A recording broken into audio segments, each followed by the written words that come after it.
This story takes place in the Warsaw Ghetto, in Nazi-occupied Poland, in the year 1942, before the Warsaw Ghetto uprising. You are about to step into a life no one would wish to live. A real past. A forgotten pain. Today, you will be a Jewish girl in a time of darkness. This story is not yours, but it could have been. Sit down, make yourself comfortable. Even though this is from someone else's point of view, feel free to immerse yourself. Comment below where you're watching us from. And if something touches you in this video, like and subscribe, because these stories deserve to be told.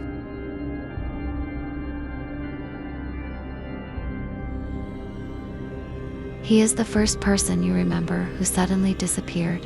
Your parents only said that he was no longer with us, and they never explained why. You are 9, maybe 10. No one knows exactly anymore. Birthdays stopped when the ghetto walls went up. Dates became a luxury of the living. Before the walls, there was bread with butter. Books read in candlelight. Your mother singing in Yiddish as she folded laundry. You think of it often now. That soft voice like warm milk before bed. A voice that smelled of soap and sugar and the dust of a modest bookshelf. Now she barely speaks. When she does, it's only in whispers. She. Don't look. Don't speak. Don't remember, but you remember everything. You remember the street narrowing, the fences climbing higher, the faces growing harder. You remember your father, once proud and quick, becoming quieter, more watchful. He used to hold your hand when he walked you to school. Now he holds a hammer, reshaping stolen scraps into a pot that barely works. His eyes no longer meet yours. Always scanning, always calculating how many days until the next ration. How many memories must be traded for a mouthful of soup. You remember the first orders from the Jew. No radios, no school, no shoes with leather soles, no walking on sidewalks, no smiles in public. You learned quickly that survival meant becoming smaller than your shadow. You stopped laughing. You stopped singing. You learned to fold yourself into corners like paper. Your mother sewed yellow stars onto your coat with the same fingers she once used to braid your hair. Life inside the ghetto now has a rhythm. Lines, whispers, silence, grief. Repeat. The line for bread stretches past the old synagogue, now used for storage instead of prayer. You count the flies on the windows. The way they land, the way they stay. Sometimes you find beauty in strange things. The frost forming patterns on glass. The way candle wax pools like spilled cream. The feel of your little brother's hand, always searching for yours in the dark. He's 5. His name is Dot. He doesn't understand why the world has turned into a cage. Where is the sky? He asks once. When the smoke hides the sun, you don't answer. You just hold him tighter. One night, they come again. You hear them before you see them. Boots. Always the boots. That thick, inhuman rhythm. A pulse. A countdown. You've learned to read boots like language. Some are fast, restless.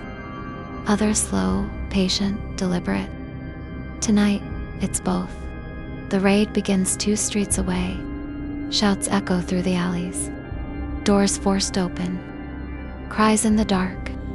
Which splintering? Your father grabs you and dolled by the arms, pushing you toward the cellar. Your mother is already pulling up the floorboards. There's no time for words. Only the look in your father's eyes. Don't come out. Not even if we call for you. You squeeze into the crawl space. It smells of dust and damp earth. It is not big enough for dreams. You hear everything. Your mother's voice, desperate. Your father's tone, strained. Then nothing. No steps. No voices. Only stillness. You wait until morning. Maybe longer. When you finally emerge, the room feels emptier than air. You never see your parents again. Later, you will learn they were taken away. But not yet. Not yet. You and Dodd wander, the ghetto like ghosts, The neighbors are gone. The streets are quieter. The bread lines shorter. Not because more food has arrived, but because fewer mouths remain. You find a corner in a crumbling building. You sleep under a torn coat. You feed Dotted crumbs and promises. They'll come back, you say. Mama always comes back. He believes you. That's the worst part. You meet others. Children with tired eyes, faces smudged with soot, voices small from hunger. You become one of them. You lose your name. You lose your voice. You become the sound of footsteps that vanish into silence. You become cold, and the cold becomes you.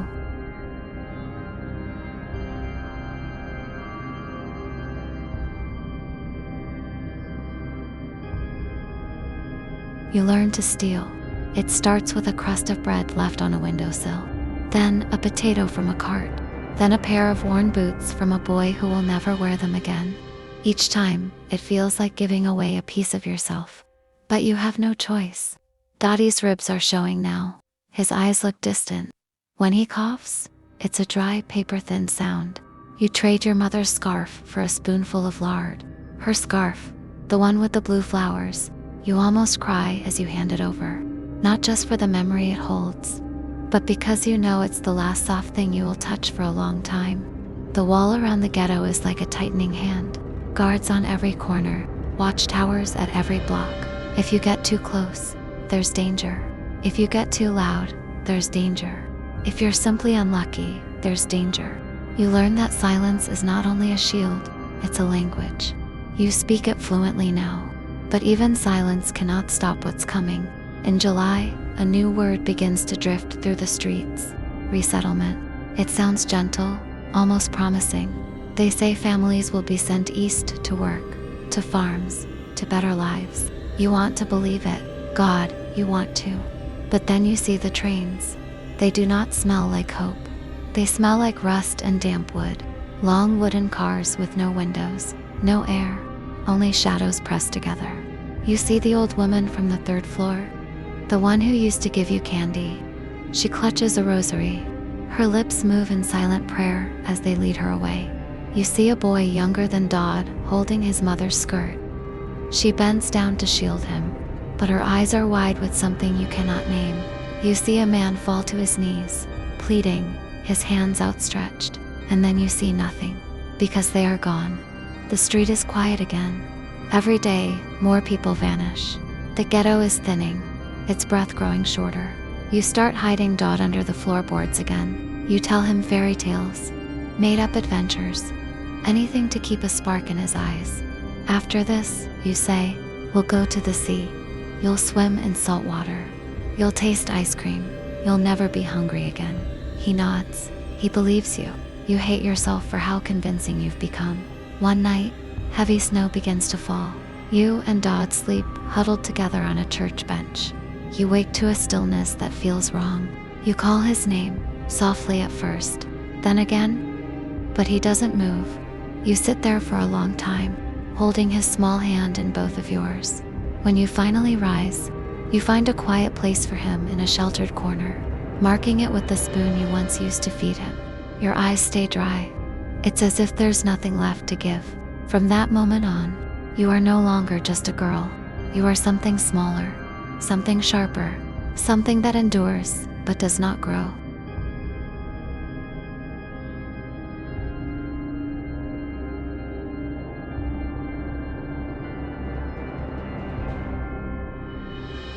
You hear it in a whisper, passed from mouth to mouth like a secret too fragile to speak aloud. There's an uprising coming.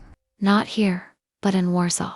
Another ghetto, another prison, another spark waiting to ignite. You don't believe it. Not really. But for the first time in months, something stirs inside your chest. Not hope, not yet, but friction, the kind that could start a fire. You drift through the ghetto like a shadow. Buildings lean as if tired. The sky is always the same shade of gray. Sometimes ash drifts down, even when there is no snow. You wonder what it used to be. Raids happen again and again. The soldiers come like clockwork.com. Efficient, wordless. They don't need to shout. They don't need to threaten. Everyone already knows what follows. There are barely any children left. You are 12 now, though your face looks older. Too many nights without rest. Too many mornings without light. You have no name anymore, only the numbers sewn into your coat. Then, one morning, it's your turn. No warning, no choice. You're pushed along with others toward the station. No one speaks, not because they don't want to, but because there's nothing left to say. The train waits, always waiting. A dark, wooden doorway yawns open. You are guided inside with dozens of others. The air is cramped, heavy. Someone prays, someone murmurs a child's name, someone simply stares at the floor. The doors close. The train moves. They said east, always to the east, and you've heard enough to know that nothing returns from there. Time slips away. The train rattles on, endlessly, a rhythm of wheels and breathless air. You stop trying to see. You stop trying to think. In the quiet of your mind, you imagine Dodd beside you again, his hand warm in yours. You hold on to that feeling. Even when your fingers close around nothing, the train stops. Orders are shouted in a language you no longer try to understand. You step out. The air is thick, carrying a scent you cannot name but will never forget. A sign stands ahead. You've heard the word whispered before. Now it's here, in front of you. The group is split apart quickly. Men one way, women another. Old, young, sick, strong, each sent somewhere else. But you've learned how to disappear. You lower your head. You smudge ash on your face. You make yourself small. Somehow, they pass you by. You are pulled into another line. You do not ask where it leads. All you know is that the sky above feels smaller here. Then, without thinking, you take a step sideways.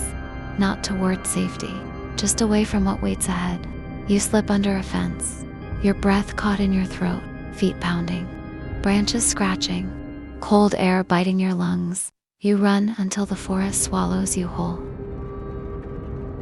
When you wake, you are in a barn. A woman stands over you. She does not smile, but she does not call for the guards. She gives you water, later, soup, and eventually, a new name. You spend months in her attic, maybe a year. You don't ask questions. You barely breathe. One day you hear bells, cheering. They say the war is over, but you don't cheer. You just close your eyes and wait for the silence to feel safe. When you finally step outside, the world is still here, but your family is not. Your childhood is not. Your name is not. You are 12 years old, and you are the only one left. Later, they ask you to tell your story. You try, but all that comes out is, once, I had a brother. He died in the snow. The rest stays inside you, where the cold and the silence live, and where no one else can touch it. This is a life you never wanted to live.